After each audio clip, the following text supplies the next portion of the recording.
How's it going, guys? Epicreality here, and welcome back to War Stories. I know I missed like 2 weeks of it.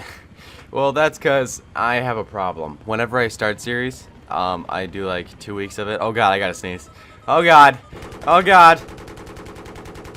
Okay, it's gone. Never mind. Ah! Anyways, I start series and like they go for like 2 weeks, and then I just stop doing them. It's a disease, I know. But anyways, I know same map as last week. My god, pick a new map, K-Rob, or Epicreality, or Crub, or whatever you decide to call me. I have way too many freaking nicknames. But anyways, besides the fact that I've done this map already in the 1 week before, I hope you guys enjoy, and I'll see you in the video.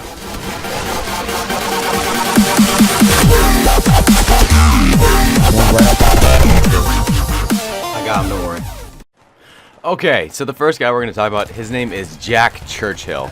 Now, Jack Churchill was freaking awesome. I know last week's, well, like 4 weeks ago, those guys are awesome, but this guy just, he just tops them by so much. Okay, so basically, he was an Allied commander in World War II and an avid fan of surfing. So this guy loves freaking surfing, so you know this guy could just easily take on a shark. So he was basically the craziest mofo in the whole dang war. So he volunteered for commando duty because he thought it sounded cool. He didn't even know what the heck you're doing in it. He's like, you know what, commando duty, I'm going for this. But anyways, he's best known for saying that any officer who goes into action without his sword is improperly dressed. So, because he said this, he carried a freaking sword into battle. Now, what the heck? This is not Zelda, bruh. Why are you carrying a sword? And along with carrying a sword, he carried a claymore, and he used it too. He is credited with capturing a total of 42 Germans and a mortar squad in the middle of the night, and he killed all of them only using his sword. Now, Churchill and his team were tasked for capturing a German fortification creatively called Point 622, and he took the lead.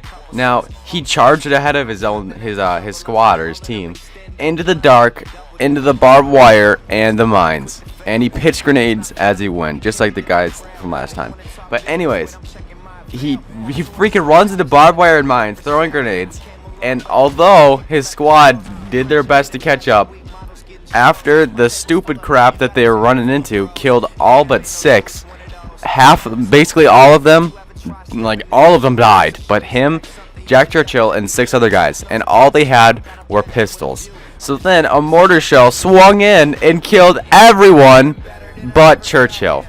Now, what the heck? Now he's freaking alone, World War II, rushing a German base.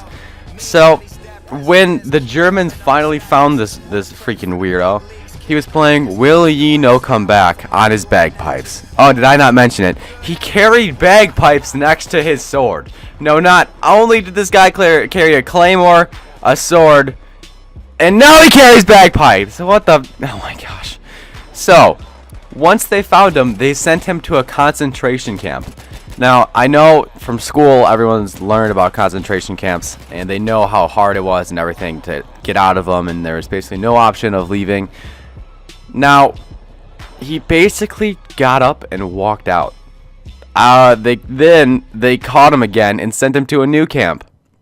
So, he left again. I don't know how he does this. I mean, I'm sure other people tried, but this guy must have just...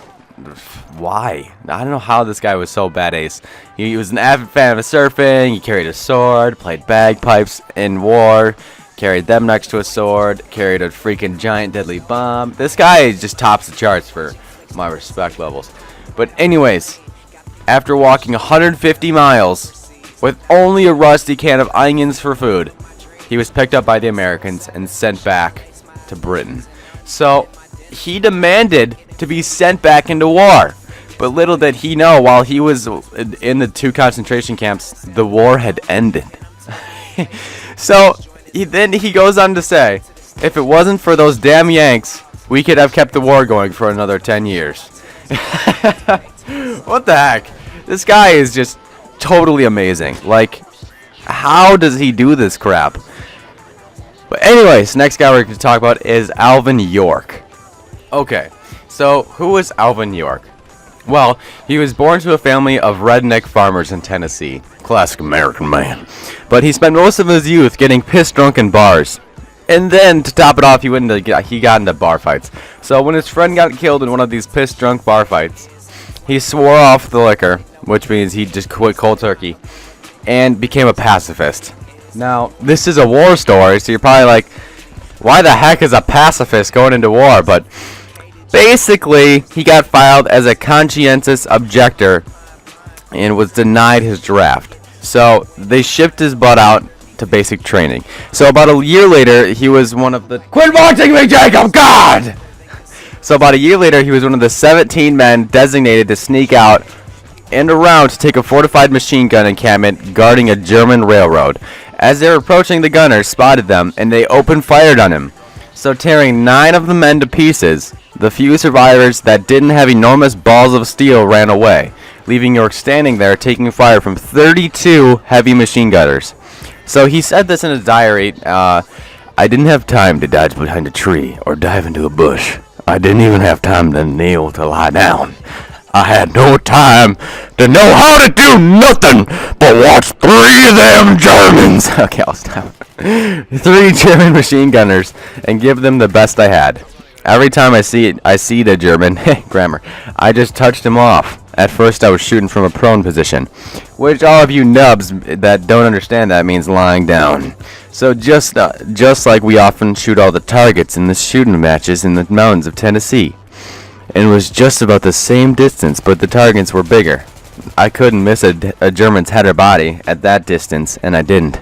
So after killing the first 20 after killing the first 20 men or so, a German lieutenant got 5 guys together to try to take this guy from the side. York pulled out his Colt .45, which had only 8 bullets, and killed all of them with it. A practice he likened to shooting wild turkeys back home. Now, this isn't in the article, but I watched a video, and it basically said he takes out turkeys at home from the back to the front. So he'll kill the ones in the back first, so the ones in the front don't know what's going on. So he killed all the Germans by starting from the back. And so obviously this method actually works. So don't go... I'm actually probably going to attempt this in a Battlefield 3 video, but anyways, at this point, Lieutenant Paul Jürgen Vollmer yelled out over the noise asking if York was English. Because in World War I, no one really took the Americans seriously. They just thought they were a bunch of sissies who just got some guns. So they basically just viewed them as rookies. Now Vollmer figured this crazy, awesome, ballsy soldier was just some kind English guy who came to America to show these American sissies how to actually fight in war. So he was showing. So basically, when York said he was American, Vollmer replied, "Good Lord, if you won't shoot anymore, I will give them up." So basically, 10 minutes later, 133 men came walking towards the remains of York's battalion. Lieutenant Woods, York's superior, at first thought it was a German counterattack until he saw York, who saluted and said, "Corporal York reports with prisoners, sir." When the stunned officer asked how many prisoners he had, York replied, "Honest, Lieutenant, I don't know."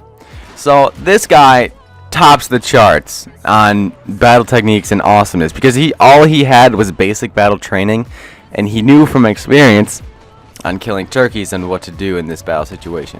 So basically, dang, the first guy kills people with swords, the second guy hunts turkeys in America. So I hope you guys enjoyed this war stories. I probably will miss another week or 2, I don't know, but what the Jacob. But anyways, I'm trying to get more videos out. So I hope you guys enjoyed it, and I'll see you in the next video.